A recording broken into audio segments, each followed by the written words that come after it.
At Christmas, I was working a double shift in the ER. My parents and sister told my 16-year-old daughter there was no room for her at the table. She had to drive home alone and spend Christmas in an empty house. I didn't make a scene.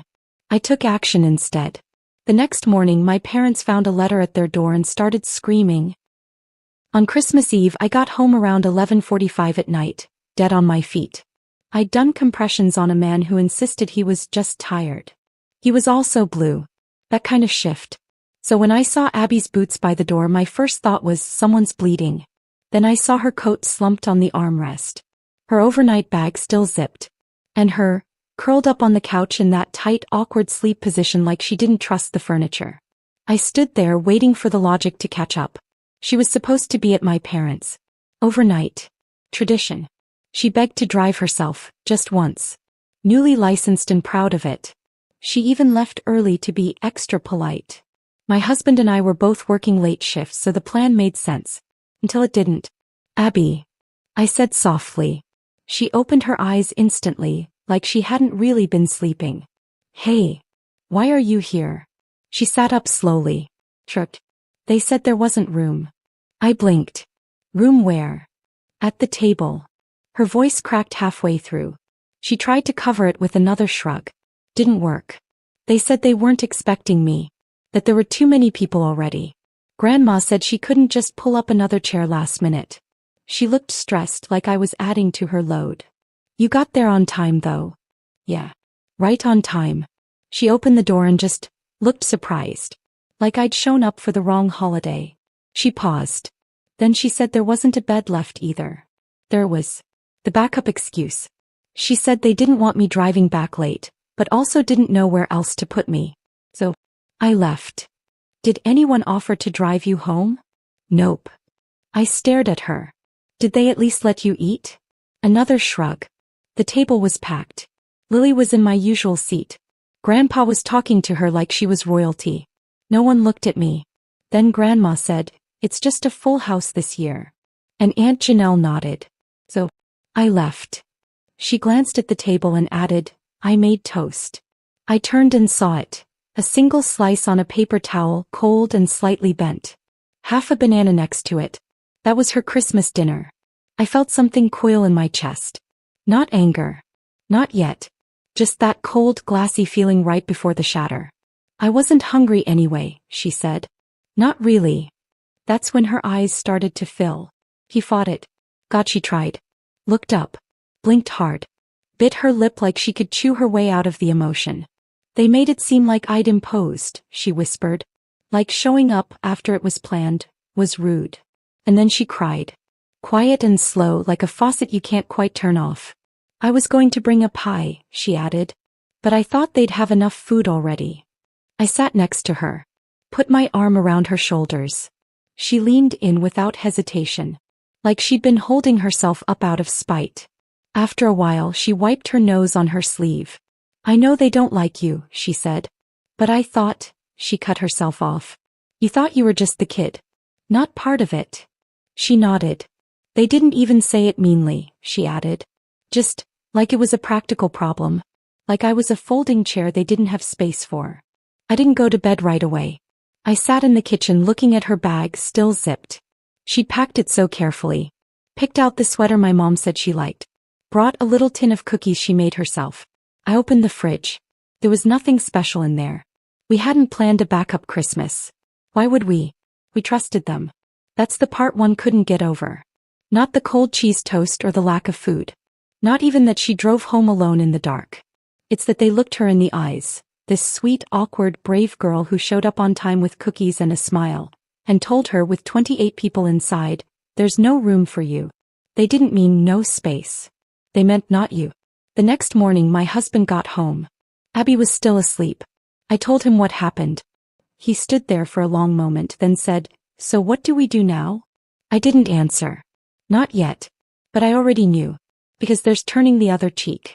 And then there's turning away a 16-year-old who just wanted to be included. And they chose the latter. I didn't make a scene. I took action instead. The next morning my parents found a letter at their door and started screaming. I don't remember the first time I got called the weird one. probably before I knew what the word meant. When I was 6, I found a dead bird and asked if I could dissect it. Not to be creepy, I just wanted to understand how it worked. My mom slapped the kitchen counter and said, "Jesus, Kate, what's wrong with you?" My sister Janelle screamed and told everyone I was trying to build a zombie. I got grounded for scaring her. That kinda set the tone. I loved anatomy books. Wanted a microscope for Christmas. Asked questions about blood flow at dinner. At school, I was the one who actually raised her hand. In my family, that was enough to get you labeled a show-off. Nobody else went to college. Most didn't finish high school on the first try. I was the only one who studied during commercials. Brittle. By the time I was 12, my dad had started joking, half joking, that I wasn't really his. Too smart to be mine, he'd say. Then he'd laugh. Once I overheard him arguing with my mom when they thought I was asleep. He asked if she'd ever cheated on him. Said he always wondered because I didn't look like anyone in the family. I didn't sleep much that night. Never asked about it. Still haven't. By high school, Janelle had perfected her role as the golden child. She was loud, likable, average in school but excellent at turning every failure into a story. People loved her. She knew how to cry on cue and made sure everyone knew she watched out for me, the poor awkward one who couldn't take a joke. She used to call me Dr. Freak. In front of people. When I actually became a doctor, she upgraded it to Dr. Moneybags. So, progress? When I got the scholarship, the full ride, my parents were weirdly quiet. No celebration. No hug. My mom asked who I thought I'd end up marrying, since guys don't like women who act smarter than them.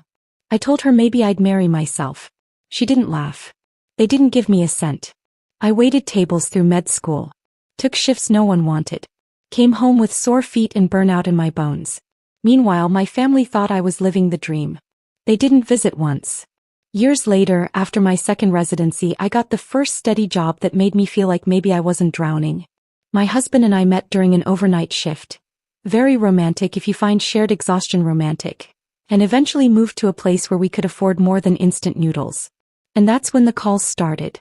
Can you help with the electric bill? Can you co-sign this lease? Can you talk to a doctor friend about Uncle Pete's back lump? I did what I could. Most of it without hesitation.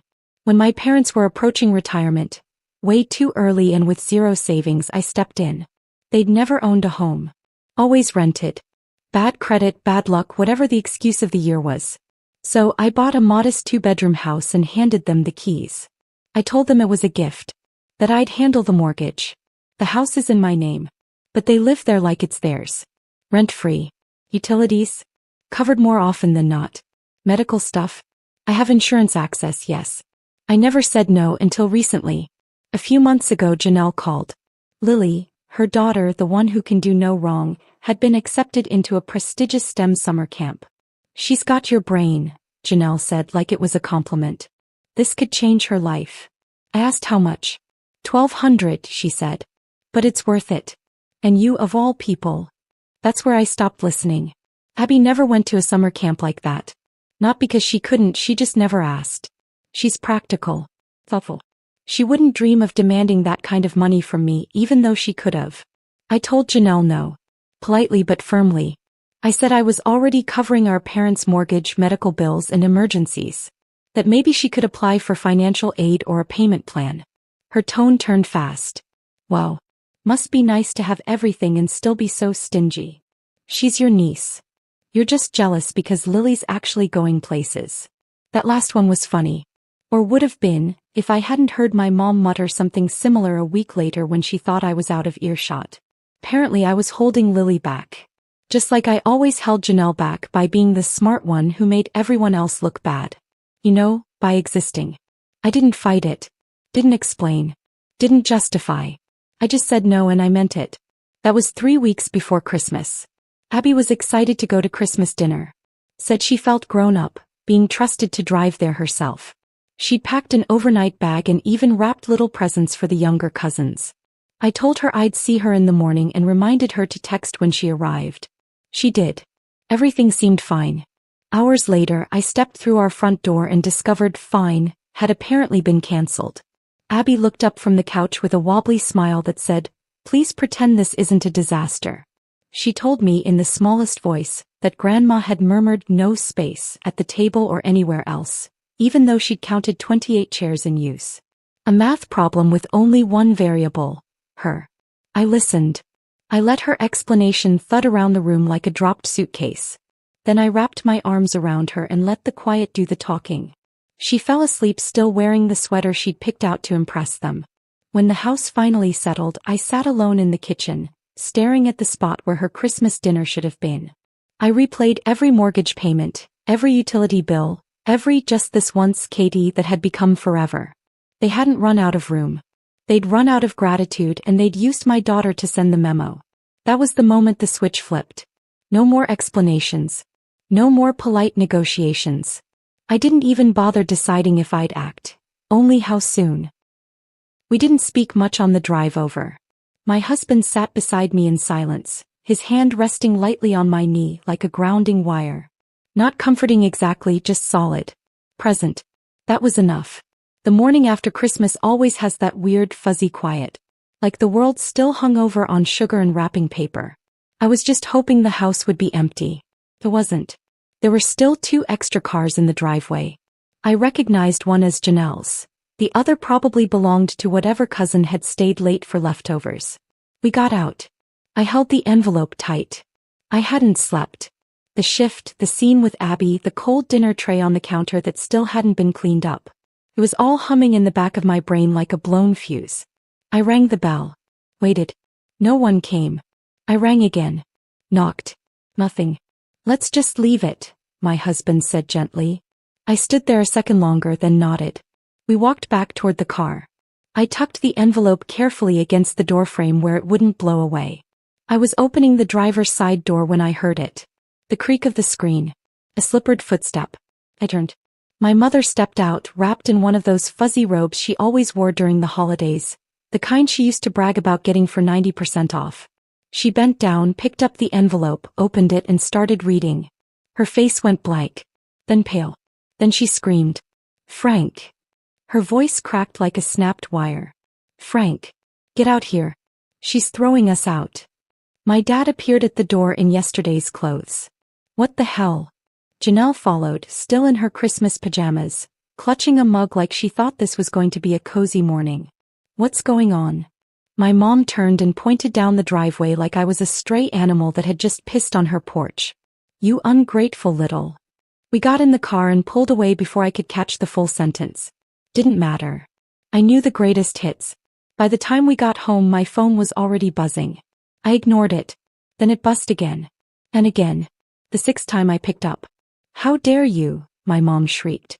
No hello. No pause. Not even a fake concern for Abby. You've lost your damn mind. I held the phone away from my ear. I could still hear my dad yelling in the background. If you do this, you're no daughter of ours, he bellowed. They didn't ask why. They didn't ask what happened. They didn't even mention Abby. Not once. I hung up. They kept calling. Janelle started texting. I think one message actually said, "This is going to ruin your reputation. Think of your career." Oh honey. My patients don't care where my parents live. By evening my phone looked like it had gone through a breakup. 32 missed calls. 14 texts. 3 voicemails. One cousin even had the nerve to message, "Not my place, but this feels extreme. You only get one mom." I didn't answer any of them. The next morning there was a knock at the door. I looked through the peephole. Of course. My mother. She was standing on my porch in that same fuzzy robe, holding the eviction letter, now crumpled and damp like she'd been squeezing it for 2 hours straight. I opened the door but didn't invite her in. She didn't wait. "You're really doing this?" she hissed. "After everything we've done for you?" I let that hang for a second. Then I said quietly, "You mean the house I bought for you? The bills I paid? The health coverage I arranged because your Medicare didn't cover your blood pressure meds?" She flinched. For a millisecond. Then she straightened, eyes sharp. "We raised you. We gave you everything. You didn't even let my daughter eat dinner," I said. That stopped her. Briefly. But she recovered fast. "Don't be dramatic. We didn't have enough chairs." "There were 28 people there," I said. "Even a neighbor." Her lips pressed tight. "I didn't send that letter to be cruel," I added. But if you think you can treat Abby like she's disposable. Oh, for God's sake, she snapped, suddenly animated again. Stop acting like we're monsters. You're the one tearing your family apart over a misunderstanding. And now you're threatening your own parents. She held up the letter like it was evidence in a trial. Then, and I swear this part felt like theater, she ripped it in half. Just stood there and tore it down the center like that would somehow void the legal process. There, she said. That's done. Now if you want us to forgive you, you'll pay for Lily's science camp and drop this ridiculous tantrum. She smiled like she'd just solved the whole thing. I didn't say anything. Because that was the moment I realized. They hadn't taken me seriously. Not for a second. Not when I was a kid.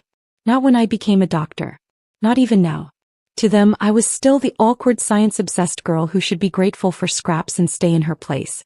The girl they resented but never truly respected. They thought I wouldn't follow through. But they were wrong. So I let my mother walk off the porch, muttering to herself like the hero in a tragic play. And I closed the door. Quietly.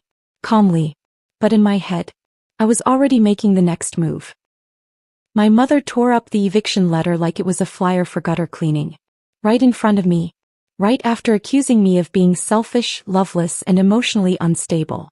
Then she had the nerve to smile and say, "Pay for Lily's science camp and we'll forgive you." She said we'll forgive you, like they were the victims. Like turning away my daughter at Christmas was some sort of lapse in etiquette instead of cruelty. 2 mornings later I met with a lawyer. I laid everything out. The house in my name. The mortgage I'd been paying for 7 years. The bills. The dental plan. The quiet sacrifices. He didn't flinch. "I assume you want a formal eviction," he said like it was the weather. I nodded. The notice went out that same week. 60 days. Paper stamped. Signature required. And this time they couldn't tear it up and pretend it didn't exist. I kept paying the mortgage. Wasn't about to let my credit die for the sake of a statement. But everything else? Gone. Utilities, cable, medical reimbursements. They got a crash course in what no support actually looks like. 2 weeks later someone knocked on my door. It was Aunt Elaine. The good aunt. Or so I'd thought. She had a tin of cookies and a rehearsed look of concern. "Kate," she said, "I just want to talk." I let her in. I already knew why she was there. We sat in the kitchen. I poured tea. Neither of us touched it. "It just doesn't sound like you," she started. "There was throwing out your parents over a misunderstanding," she added gently. I laughed once. Not kindly. I told her about the house. The bills. The Christmas Eve betrayal. How my parents had made room for 28 people, including a neighbor and 2 cousins I hadn't spoken to in a decade, but not their own granddaughter. Aunt Elaine paled. "I didn't know," she said. "They didn't tell you," I corrected. She left like someone who couldn't unhear what they'd heard. 3 days later I got a text. I didn't understand before. I do now. 1 week before the deadline my lawyer called. "They haven't moved." "At all," he said. "Then we proceed," I replied. I listed the house that same day. Set a fair price, not high. I wasn't trying to squeeze value, I just wanted it over. A buyer made an offer fast. Families love that area. They just wanted it empty. "Vacant possession required," my agent reminded me. "Noted," I said. I didn't go the day they were removed. The new owners took care of it through legal channels. I heard it wasn't pretty. But what came next wasn't better. Janelle took them in. Of course she did. My sister always liked to cosplay the better daughter. She gave interviews to cousins like it was a press tour. "She's abandoning them," she said. All because of one holiday mishap. 3 weeks later she was on my doorstep, eyes bloodshot, hair in a frizzed bun.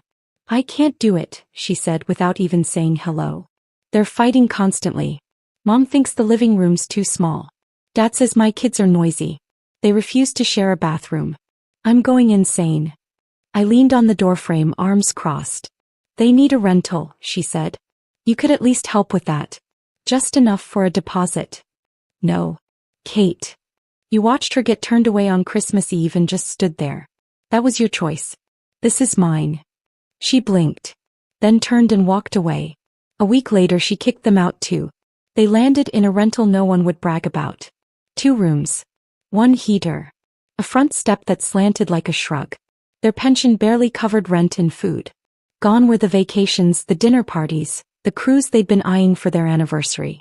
They tried to call in sympathy from the extended family. Claimed I'd cut them off without warning. That I was unstable. That I'd always been cold. But by then I'd quietly spoken to the uncles and cousins. Sent them copies of the bills I'd paid. Forwarded the eviction letter, time-stamped and certified. One cousin just replied with, "Wow." Another sent a thumbs-up emoji. The family wasn't rushing to save them. And neither was I. 2 months later, Abby and I were sitting on the porch sipping iced tea. No plans. No performance. Just a quiet afternoon. She said, "I don't miss them, you know." I didn't either. My phone buzzed. Unknown number. I opened it reflexively. "Hope you're proud of what you've done."